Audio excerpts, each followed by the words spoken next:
नमस्कार, मैं हूँ माधवी, आपकी नींद की परी।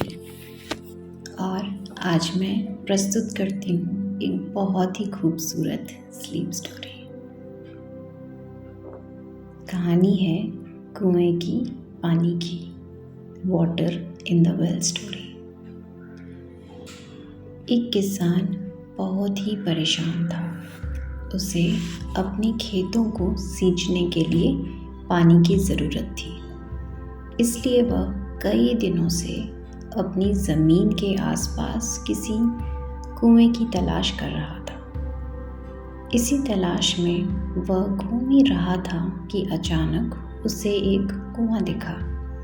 यह कुआं उसके खेतों से बहुत ही नज़दीक था, इसलिए किसान बहुत खुश हुआ। उसने सोचा कि अब उसकी परेशानी खत्म हो गई। यह सोचकर वह खुशी खुशी घर चला गया। अगले दिन वह पानी लेने कुएं पर पहुंचा।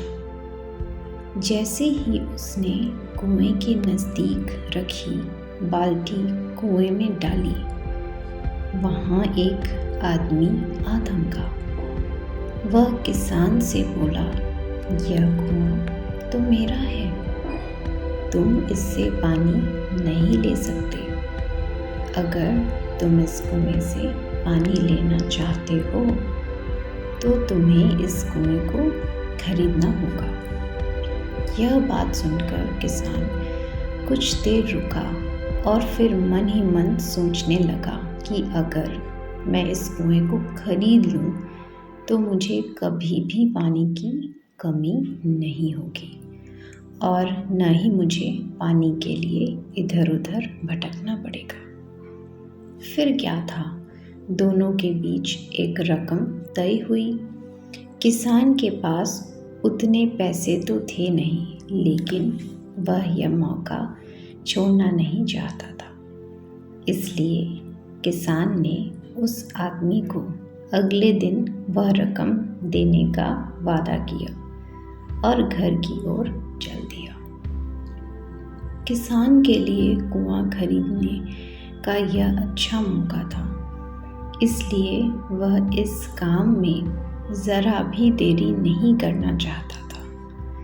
वह घर पहुंचते ही उसने अपने करीबियों और दोस्तों से इस बारे में बात की और कुएं के लिए तय की गई रकम का इंतज़ाम करने में जुट गया। थोड़ी भाग दौड़ और कोशिश के बाद आखिरकार उसने वह रकम जमा कर ली। अब वह पूरी तरह से निश्चिंत हो चुका था और उसे कुआं खरीदने के लिए कोई नहीं रोक सकता। जमा हुए पैसे को लेकर वह फिर घर चल दिया। उसे बड़ी बेसब्री से इंतज़ार था कि कब रात खत्म होगी और वह कुआं खरीदने जाएगा। इसी सोच में वह पूरी रात सो न सका। अगले दिन सुबह होते ही वह कुआं खरीदने निकल पड़ा। उस आदमी के घर पहुंचते किसान ने उसके हाथ पर पैसे रखे और कुएं को खरीद लिया।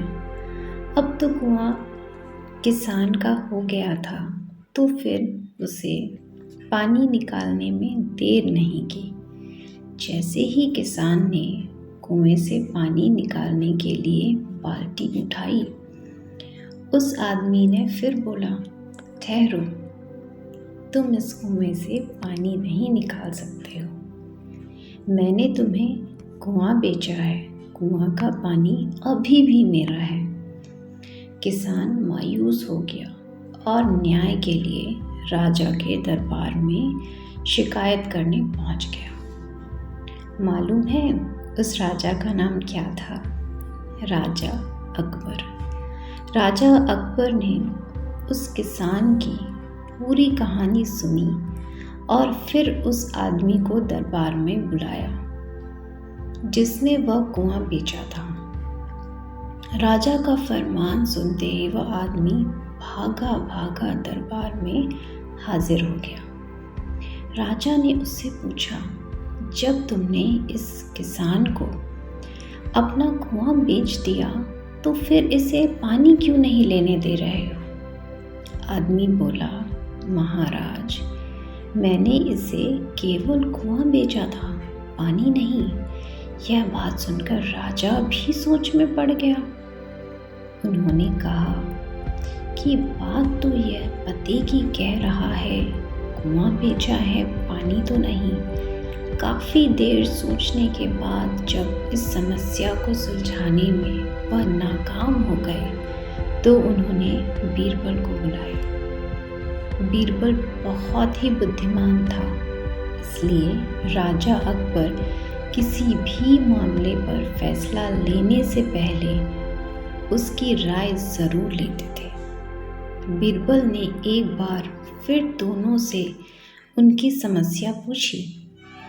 फिर पूरी बात जानने के बाद बीरबल ने उस आदमी से कहा, ठीक है, तुमने कुआं बेचा है, पानी नहीं, फिर तुम्हारा पानी किसान के कुएं में क्या कर रहा है? कुआं तुम्हारा नहीं है, फौरन अपने पानी को कुएं से बाहर निकालो।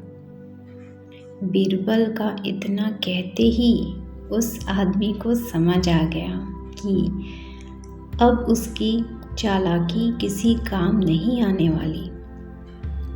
उसने राजा से फौरन माफ़ी मांगी और माना कि कुएं के साथ उसके पानी का भी किसान का पूरा अधिकार है।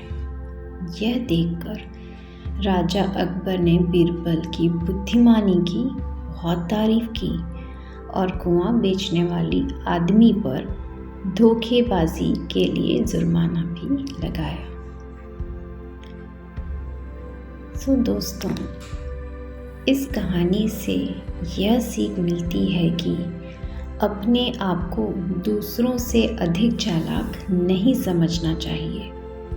साथ ही धोखा देने की आदत से भी दूर रहनी चाहिए, क्योंकि कोई ऐसा भी हो सकता है जो आपसे भी अधिक बुद्धिमान हो।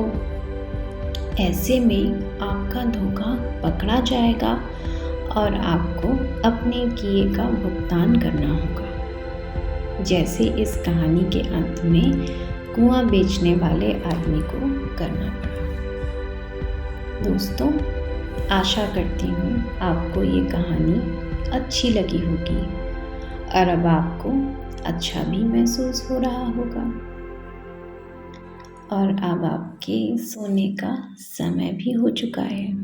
अब धीरे धीरे आप अपनी आंखें बंद करें और नींद को अपने अंदर समाने की इजाज़त दें और मुझे भी इजाज़त दीजिए।